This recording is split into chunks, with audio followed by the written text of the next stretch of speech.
What's up, guys? Tim Halstead here for another episode of DragBoss Garage. Welcome back. I appreciate you guys tuning in and helping me build this channel. And I do have to tell you, I'm overwhelmed with the responses to the last few videos I put up. Thank you for liking my car. You got to see the outside of it and some of the inside and underneath. I haven't showed that detail, I don't think, in any video. So I appreciate the likes for that and the thumbs up. I'll keep you posted on the build as we go along with that.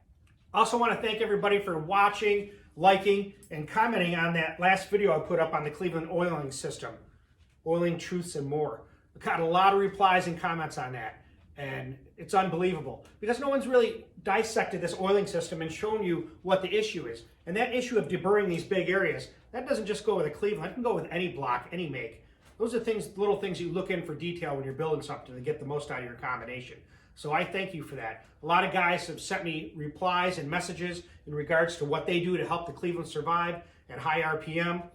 And I'm going to do another episode where all I'm going to do is focus on stuff like the bearing clearances, type of oil pump, high volume versus standard, the oil pan, maybe fill in the block and the effects of the oil, and also some in-depth views on oil pans.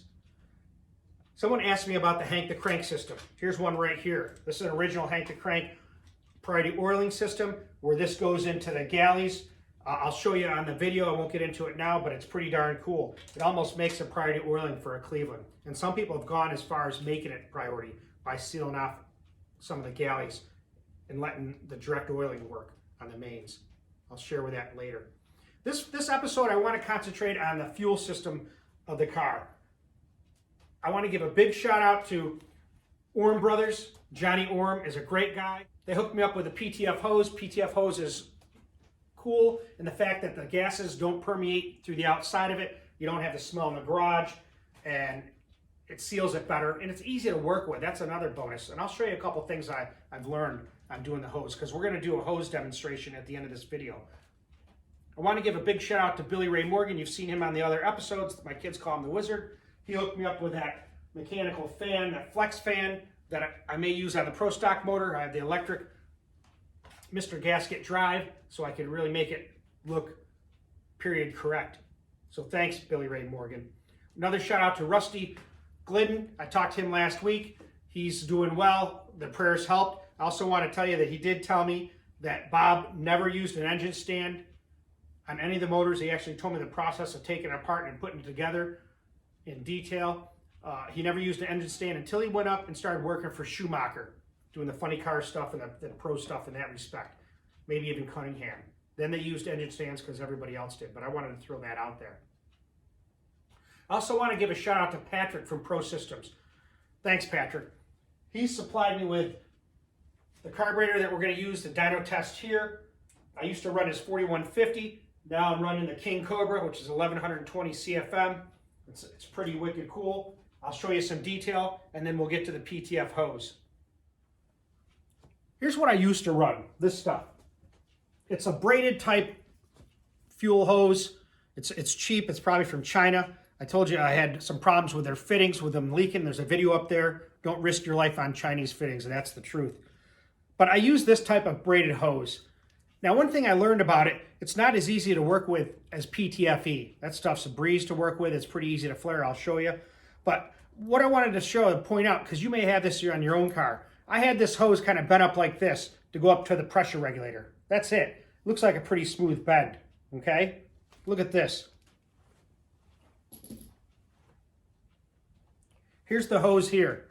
You might not be able to appreciate it on the video, but there's a little indentation right here where it went against where the sway bar is. So I cut it out when I was taking it apart, and I felt that, and I cut it open, and lo and behold, what do you see? Hopefully you can see this.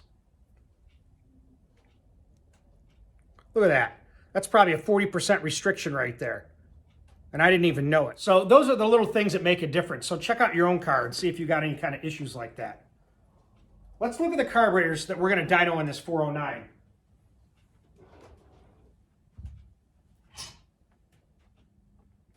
And the induction systems, intake manifolds.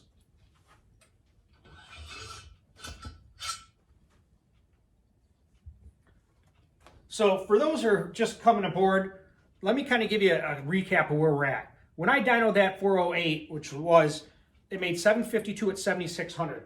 With this Scott Cook Air Supremacy intake manifold and this APD Billet Enforcer 1050 Dominator carburetor. Before that, I was running this Ford Motorsport intake, a Super Sucker 1-inch spacer, and an open spacer with this 4150. Here's the difference. The best I got out of this combination here was a 966 at 137.74, I think. The best I got out of this combination here was a 968 at like 136 and some change. The best 60 foot I ever got was with this combination here, a 127. So when I was doing this build with Rody, and now you're seeing it all come back together, I sent the intakes, both of them, to Darren Morgan to have him work his magic on them. Let me show you what it looks like inside, along with the heads, which I've shown before. So there you go. The 4150 is down here. Here's the King Cobra, and here's the Billet Enforcer. One thing I wanted to shout out is that Orm Brothers sent me some stickers and a nice set of aluminum vice jaws for the PTFE hose.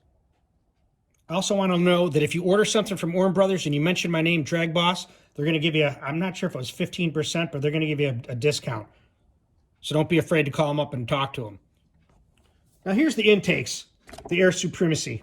Wicked intake. Look at the size of that plenum. That's huge. And Morgan ported that all out nice and symmetrical. It's got great flow and transition, especially from here and here. He also did this. Now this is just the AR plate that's on top of here, which looks like this. And that cuts down on reversion, helps keep the fuel from getting contaminated. But look inside that. He made this plate because the plenum's not big enough on this intake manifold to make the power that he thinks these heads can need. And you can see the nice transition here. And then the AR plate goes on top of that.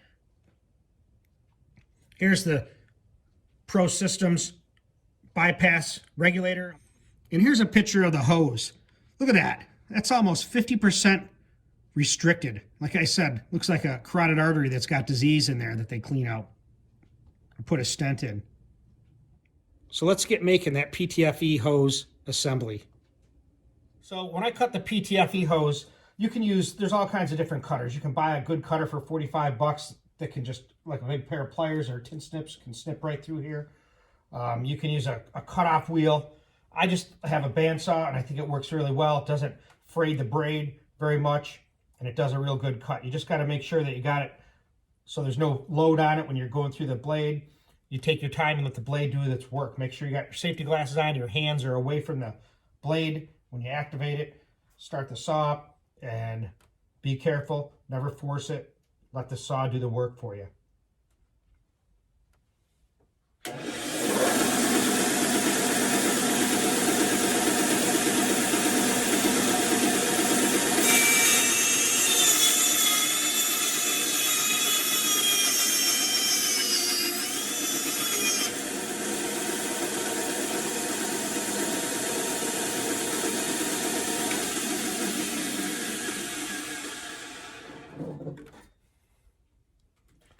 Cuts it off pretty nice and straight.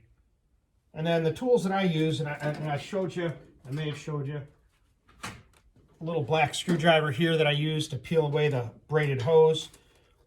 Same with this little tiny screwdriver that I made works pretty good. You got to undo the duct tape, but you'll see it'll fit right in there and you can just work it around. We'll do that. So here's I got the piece of PTFE hose in here. This is -12. So basically, make sure you put your fitting on first. You don't want to not forget that. And then what you do is you peel away the inside of this, the braided hose away from the PTFE. And you kind of want to make it out wide. I just use a small screwdriver and kind of just work it around, because the trick is you want to make sure that you get it deep enough and away from the sides so that you can put the little ferrule on here. And if you look at it, there's a groove that goes all the way up to the top here. So you want to make sure that that top of that PTFE is sealed right up to that edge. Then you kind of just put it in place. And it sits pretty good. You can look around the edge and make sure that it's on there pretty good and straight. -12 and 90 degree.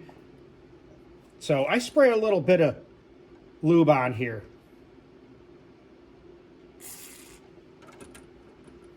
Because what you want to do is you want to work this in and then bring this up. So I look at it like this. Kind of hold it straight. You always want to work with it straight. Kind of just work it around, massage it around.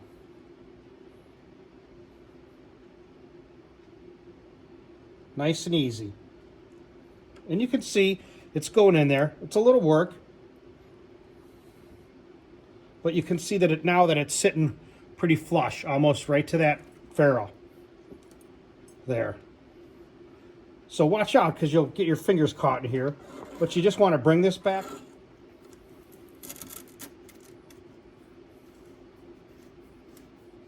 And the main thing is, you want it on there straight. And if I'm screwing in by hand, then you know it's not crossed there. And you can see it's almost all the way up there. So we'll put this in our aluminum jaws here. And then you get a nice soft jaw wrench to tighten this up with. Now you can use an AN wrench. I happen to have one right here. Now sometimes they are not the best things to use, but you can see that's turning pretty easy. But I want to bring this up a little bit just so I'm not, when it bottoms out, it's not scratching this. And it goes pretty easy. Look at that. And I like to have some gloves on for the final tightening because it's pretty, it's tight.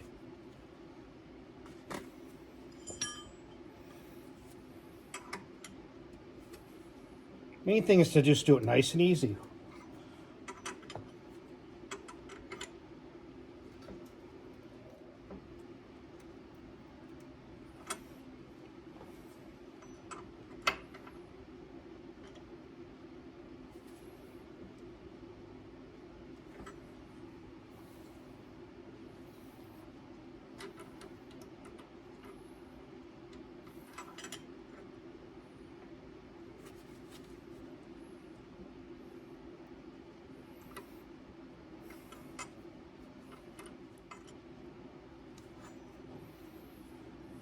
That's pretty good.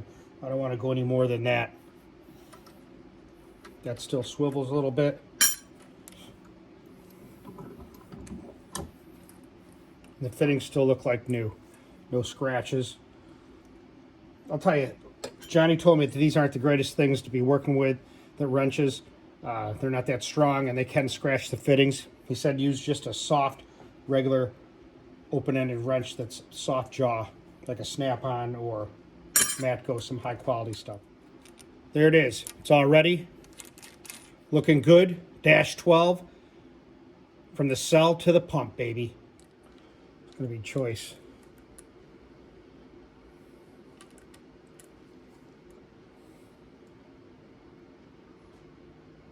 Orm Brothers. Right there. Talk to Johnny. You need anything.